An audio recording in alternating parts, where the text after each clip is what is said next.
உலகெங்கு வாழும் சிம்மராசி அன்பர்கள் அனைவருக்கும் விஸ்வாவசு புது வருட தமிழ் புத்தாண்டு நல்வாழ்த்துக்களை தெரிவித்துக் கொள்வதோடு, இந்த வருடம் உங்கள் ராசிக்கு கோச்சார கிரகங்களான குரு, சனி, ராகு, கேது இடம்பெற்றிருக்கும் பாவக அமைப்பின்படி இந்த புத்தாண்டு பலன்கள் எவ்வாறு இருக்கும் என்பதை இங்கே பதிவு செய்யப்படுகிறது. குறிப்பாக சிம்மராசியில் இடம்பெற்றிருக்கும் மகம், பூரம், உத்திரம், 1ஆம் பாதம் இந்த நட்சத்திரத்தில் பிறந்தவர்களுக்கு இங்கே குறிப்பிடப்படும் பலன்கள் பொருத்தமானதாக இருக்கும். பித்ருகாரனாகிய சூரியனை ஆட்சி வீடாக கொண்ட சிம்மராசி அன்பர்களே, இதுவரை உங்கள் ராசிக்கு 10ஆம் இடம் இருந்த குருபவான் மே 14 முதல் லாபஸ்தானமாகிய 11ஆம் இடம் வருகிறார். மேலும் அக்டோபர் 18ஆம் தேதி அதிசாரமாக 12ஆம் இடத்தில் கடகத்தில் இடம்பெற்று மீண்டும் வக்ரகதியில் டிசம்பர் 5ஆம் தேதி என்று லாபஸ்தானத்திற்கு மீண்டும் மிதுனத்திற்கே வருகிறார்.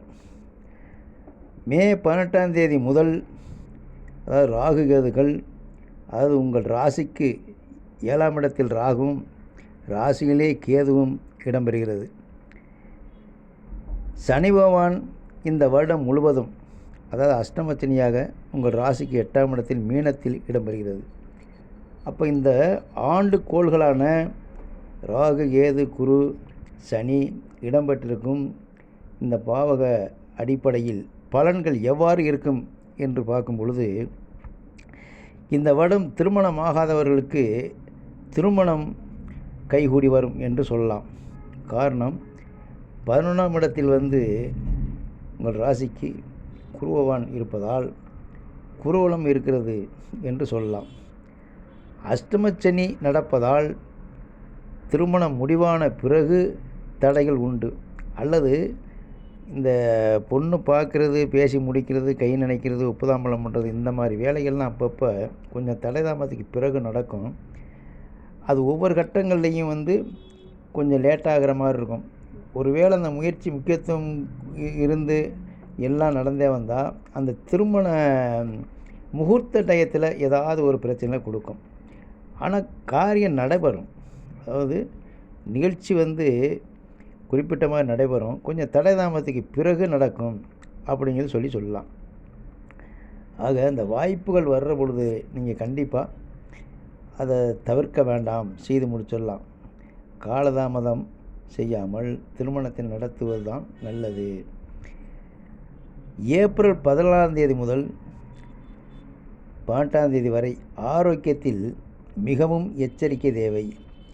சிறு பிரச்சனை என்றாலும் கூட உடனடியாக மருத்துவமனைக்கு சென்று உரிய ட்ரீட்மெண்ட் எடுத்துக்கிறது, அதாவது மருத்துவ பரிசோதனை பண்ணிக்கிறது நல்லது. அஷ்டமச்சனி நடப்பதனால உடல்நல பாதிப்பு, மன வலிகள், திரேகங்கள், அலைச்சல், திருச்சல், எதிர்பாராத நஷ்டங்கள், கஷ்டங்கள், மன வலிகள் இதெல்லாம் இருப்பதனால ஆரோக்கிய குறைவு ஏற்படும். மனைவியின் ஆரோக்கியத்தில் கூட மிகுந்த அக்கறை தேவை. மே 18ஆம் தேதிக்கு பிறகு அஷ்டமச்சனியின் தாக்கம் ஓரளவுக்கு குறையும்.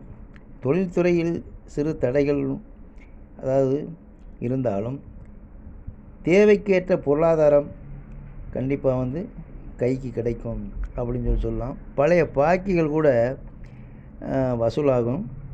ஆனால் கொஞ்சம் அதுவும் தடை தாமதம் ஏற்படுறதுக்கு வாய்ப்பு இருக்கும். கணவன் மனைவிக்குள்ளே அடிக்கடி பிரச்சனைகள் ஏற்பட்டு பிறகு அது சரியாகும். ஆவணி மற்றும் பங்குனி மாதங்களில் கூட அமைதியை கடைபிடிப்பது நல்லது. நேரங்கள் சரியில்லை, வாக்குவாதங்கள், பிரச்சனைகள், எந்த ஒரு பிரச்சனையாக இருந்தாலும் அதை நீங்களாக அதை அதிகப்படுத்திக்கிற வேண்டாம், பிரச்சனையை குறைச்சிக்கிறது நல்லது. குழந்தைகள் நல்ல முன்னேற்றம் பெறக்குள்ள வாய்ப்புகள் இருக்குது. படிப்பு, வேலைவாய்ப்பு, ஆரோக்கியம் இதெல்லாம் அவர்களுடைய முயற்சிக்கு முக்கியத்துவம் கிடைத்து அவர்களால் பெருமை பெறக்கூடிய நிலை இருக்கும். இந்த காலு மூட்டு வலி, ஜீரண உறுப்பு இதெல்லாம் கொஞ்சம் உடல் உபாதைகள் தொந்தரவு கொடுக்கக்கூடிய வாய்ப்புகள் இருக்கும். பெண்களுக்கு கூட இந்த மாதவிடா காலத்தில் தொந்தரவுகள் ஏற்படும். ஆரோக்கியத்தில் முக்கியமாக ஆண் பெண் யாராக இருந்தாலும் அதில் அக்கறை எடுத்துக்கிற வேண்டியது. உரிய நேரத்தில் தேவைக்கேற்ற சிகிச்சை பெறுவது, மருத்துவ சிகிச்சை எடுத்துக்கொள்வது நல்லது. குறிப்பாக நீங்கள் சனிக்கிழமை சனி பகவானுக்கு நல்லெண்ணெய் தீபம் ஏற்றி 9 வாரம் அதை வழிபடுவதும், ஆஞ்சநேயருக்கு நெய் தீபம் ஏற்றி அதை சனிக்கிழமை வழிபடுவதும், ஒவ்வொரு மாதம் அதாவது 3வது சனிக்கிழமை ஆஞ்சநேயருக்கு 1 லிட்டர் தூய்மையான நல்லெண்ணெய் கொடுத்து வெற்றிலை மாலை சார்த்தி அதுவும் வழிபட்டு வரலாம். மொத்தத்தில் இந்த வருஷம் ஒரு 50லேருந்து 55% நன்மைகளை பெறலாம். 40லேருந்து 45% கொஞ்சம் பின்னடைவை தரும் அப்படின்னு சொல்லலாம். சனீஸ்வரர் வழிபாடும் குறிப்பாக இதுக்கு திங்கக்கிழமை காலையில் 7:30லேருந்து 9க்குள்ளே விநாயகர் வழிபாடு செய்துக்கிறது நல்லது. 7 வாரம் அதை முறையாக செய்யணும். அது உங்களுக்கு தேவைப்படும் பட்சத்தில் அந்த எப்படி செய்யணும்னு நீங்கள் ஃபோன் பண்ணி கேட்டிங்கன்னா நான் சொல்கிறேன். முறையான வழிபாடாக செய்யணும். இதுக்கு முழுமையான தீர்வு அதுதான். அதாவது சனியை கட்டுப்படுத்துவதே விநாயகருக்கும் ஆஞ்சநேயருக்கு தான் உண்டு. அப்போ இந்த 2 ஸ்தலங்களுக்கு சென்று நீங்கள் முறையாக வழிபட்டீங்கன்னாக்க இந்த அஷ்டமத்தினுடைய தாக்கத்தை நீங்கள் அதிலேருந்து கடந்துடலாம் என்று தெரிவித்து வாழ்க வளமுடன். நன்றி, வணக்கம்.